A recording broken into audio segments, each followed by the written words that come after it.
Welcome back and thank you for staying with us. Now let's talk football. No, not that kind of.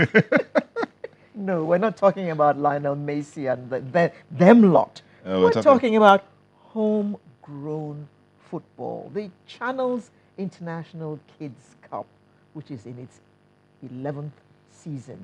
11 already? 11. Wow.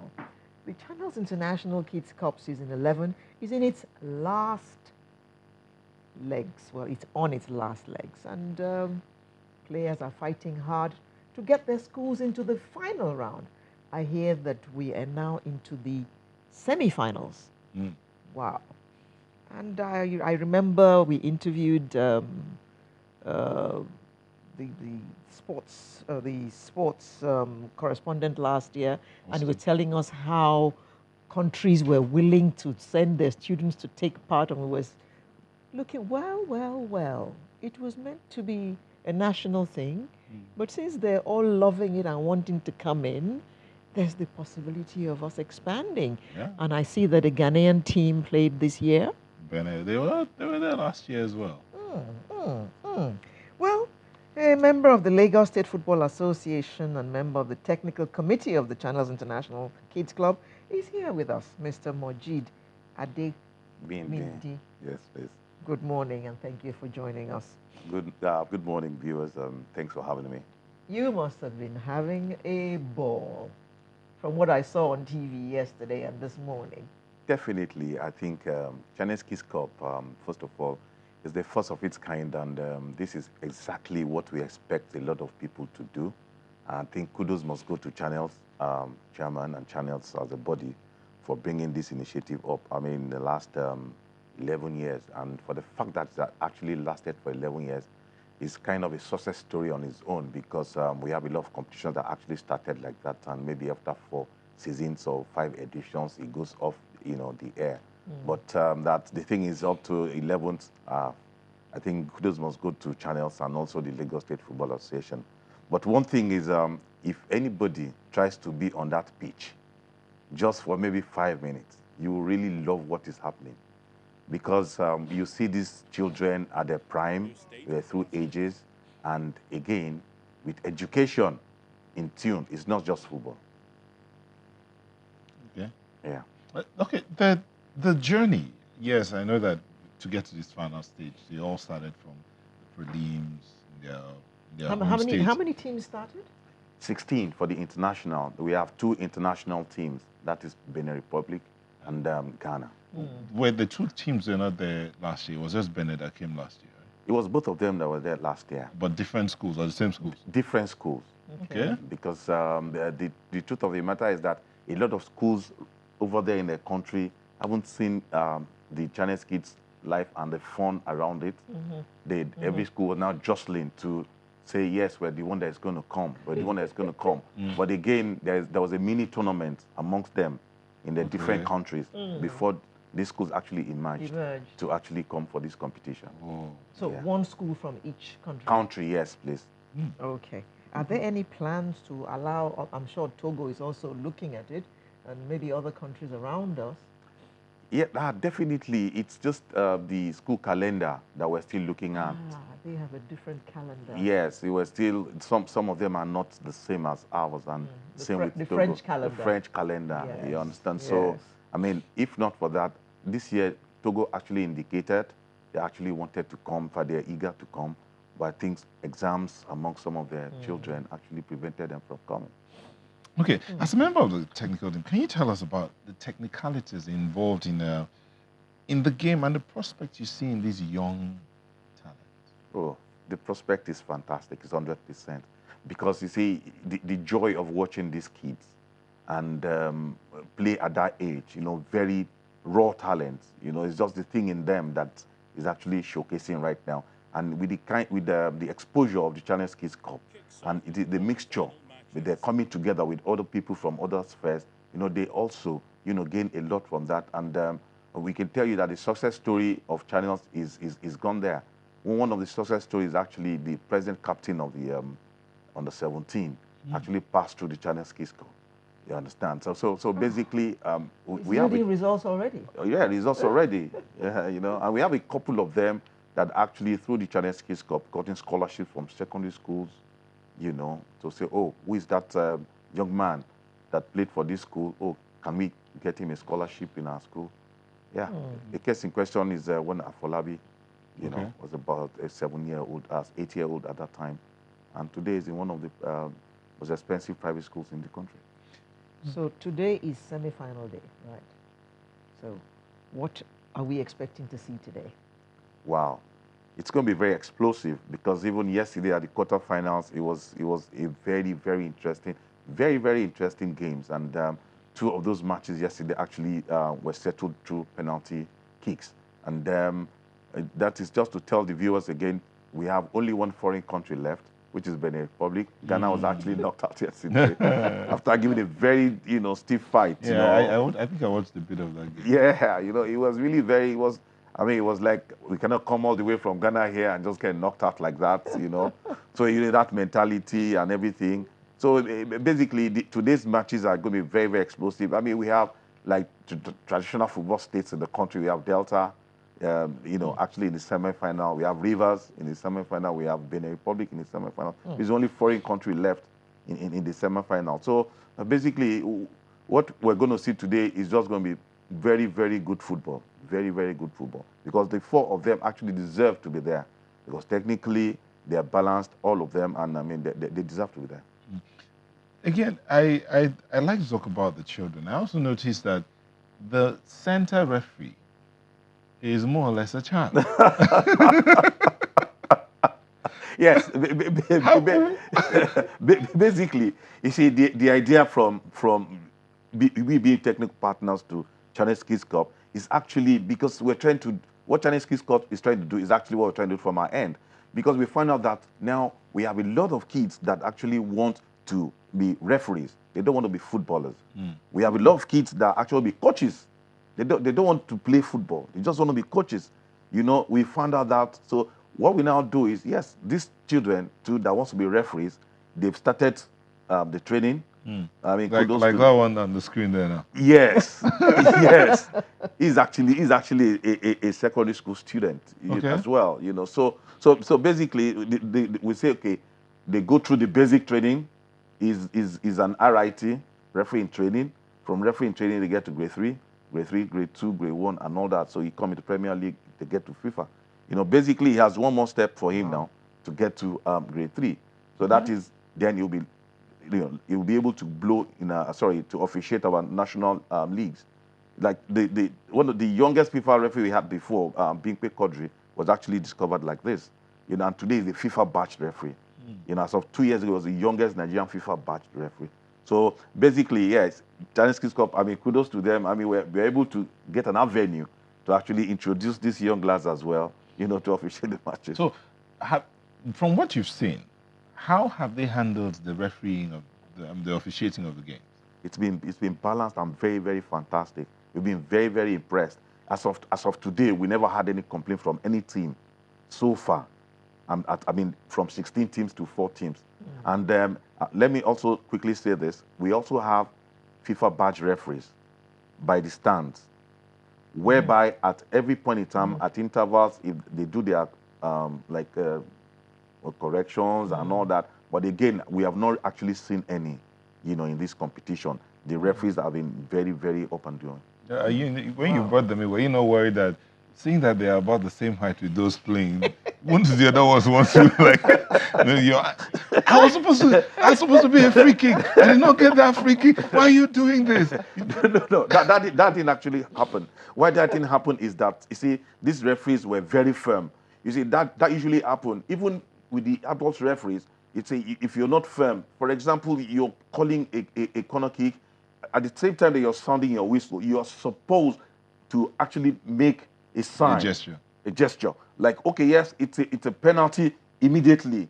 But you see, it is when you put the whistle in your mouth and you now tend to look at your lineman or you tend to do something, that's when you give the player or anybody around, the opportunity to say, to argue with you. Yeah. But they're very firm, very firm. And again, some of them actually blew the Lagos FA Cup qualifying rounds. These yes, young lads yes, handled Lagos FA Cup qualifying round. yes. Is that as part of their practical class in training, or No. Once they get to a level that they're qualified, so they're already qualified to handle matches, and that's why they're on the pitch. so? Okay. This is the first time I learned. That's the one. This season, season 11, we see the younger referees coming in. So compare what they're officiating now and they're officiating in season 10, Right. and all of that. Would you say this is better? Well, you see, in officiating, when there are no issues, you actually don't grade. It's only when you have issues that you can actually grade. You know, when people. So the officiating is good. It's good. Full stop.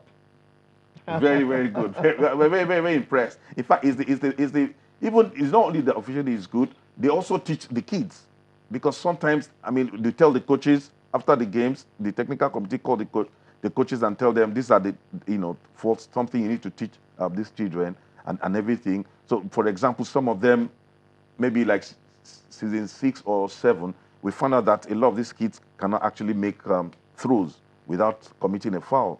You understand? But the technical committee kind of gets back to the coaches and say these are things. And I think this season that has actually improved. And most of the time is in the technical committee report. So where are today's matches being played? They are actually going to take place at Agege Township Stadium. And the matches will start at 12. And matches will start at 12. And it promises to be very, very, very explosive. Very, very interesting. I mean, it's going to worth anybody's while to come and watch these kids. What about the final? The final is going to take place at the Campus Mini Stadium in Lagos. That's on Monday. On Monday. Yes. And again, maybe I need to add this. It's not just football. We actually tie it to education, because we actually told them it's not just come and play football. You have to go to school. And that is why I think Chinese Kids Cup is school-based. So when you do the screenings, we should have asked you that earlier, but just since you mentioned it here, now let's tell us, do they bring their results? How do you show that these children are still in school? Are there proof? I mean, during your screening, what do they bring? Birth certificates, notes from their parents to say, this is my child, is this age, and he's in this school and all that, or is it just based on trust?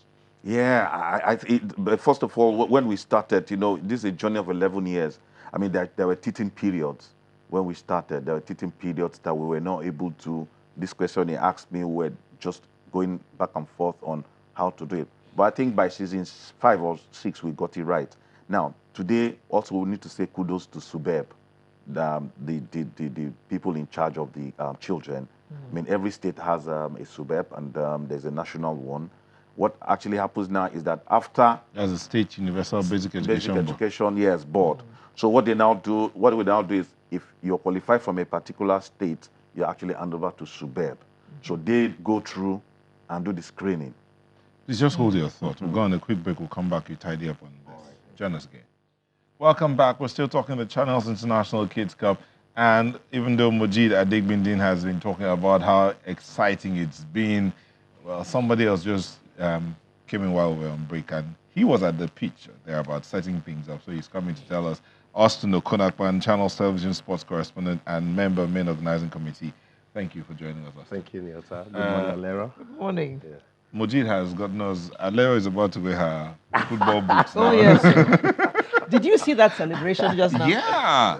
With the flag and what they had a The banner. boys from Benin Republic. My word. interesting, They are in guys. the semi-final. Yeah, and last year, Benin Republic struggled to win just one match.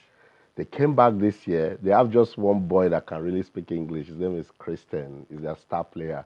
So they told Christian to come and tell the Nigerian teams that this time they mean business. So now they're in the semi-finals. But today we'll see how far they'll go. Let's Okay, see. but so far,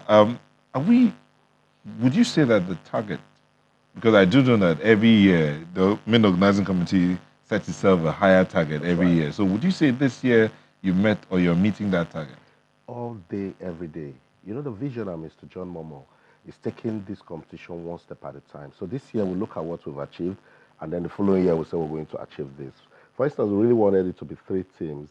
Togo was supposed to come, but the last minute they said we should give them some time. So maybe next year we might be seeing South Africa, and then some other guys, come around. We are Wow. meeting the objectives. We're discovering talents. The NFF every year come around to tell us this is our protected. It's not they're not just endorsing it. They say it's an NFF protected tournament. It's close to them because it's part of their progressive will, and that's for us is massive. We're giving kids scholarship. We're giving kids an opportunity to leave Kaduna, Bayelsa, Rivers, to come to Lagos, Ghana, Benin Republic, to play football for the love of the game. The other bit about giving this school, because Mujir was talking about education, he also mentioned some that had gotten scholarships and all of that.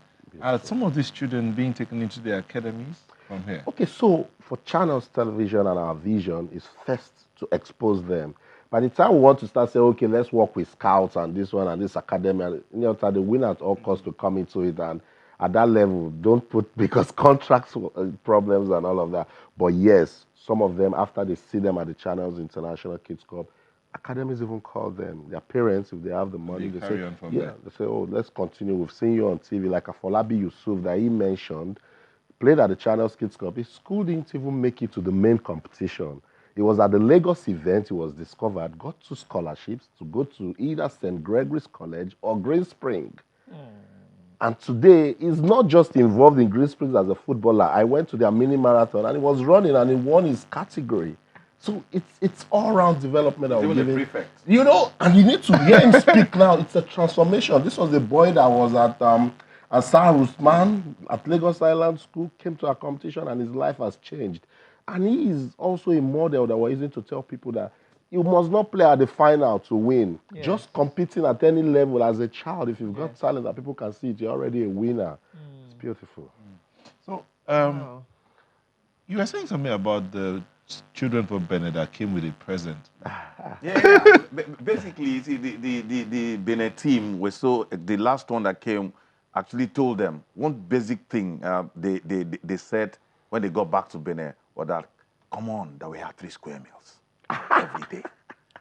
That we had 3 square meals every day. And that, guess what? We met the governor of Lagos State. We met the chairman of channels. So the other ones, oh, these channels that we see, watch over you. You mean it? We saw the presenters. Oh, you saw this man. Then I said, okay, now when we're coming back, giving back to the people, we have something to give back to the governor.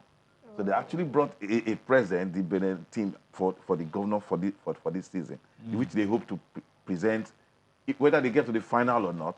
On the final day, they hope to present it. Okay, Austin, what does the winner get, the winning team? So for us, because Alero, we know that when money is involved, you start seeing all sort of expectations. At the Channels International Kids Cup, every team that participates, we give them 100,000 naira. But we've got supporters, we have sponsors that will say, fair play team, we can give them 200,000. What we do with TY Danjuma Foundation, for instance, they give 3 million. But if they put that money into the hands of one games master or proprietor, the child will probably not see anything. So they use it as developmental grants. They go to their schools, develop facilities, sporting facilities that these kids can use to promote the sporting culture. And that for us is awesome because it will stay longer than if you just That's put for the winning school. for the winning school. We've had situations. For instance, Afolabi Yusuf, it's like asking me, what did he get as a winner? It's massive education, value, and he's still using it. We have a situation And he where wasn't even part of the winning team. at all didn't get to the final. So goalkeepers, for instance, Peter Rufai would say, "I'll give the best goalkeeper 50,000." Peter Side did that last year, also supported. So people are coming, they're supporting the project, and we appreciate them so much. Okay, well done then, Channels, for mooting this idea of the International Kids Cup that has become, that is becoming bigger and bigger with every season. So we just wish you luck today at your semi-finals and your finals on Monday. And Come we around. wish the children the best of luck and may the better team win. Thank you very much for coming to tell us about this, Mr. Mojid Adegbidi, Yes. member Lagos State Football Association and member Technical Committee, Channels International Kids Cup, as well as Austin Okonakpan, Channels Television sports correspondent and member Main Organizing Committee, Channels International Kids. Thank you, Alera. Thank you you very both much. And very much we're for actually coming. looking forward to the football match between the Lagos Football Station and Channels. We'll talk about television. Imagine you And, go We're brag talking it about to- international kids. he's Thank coming you. out talking about International local guys. kids. Right back. See you in just a moment with the home stretch.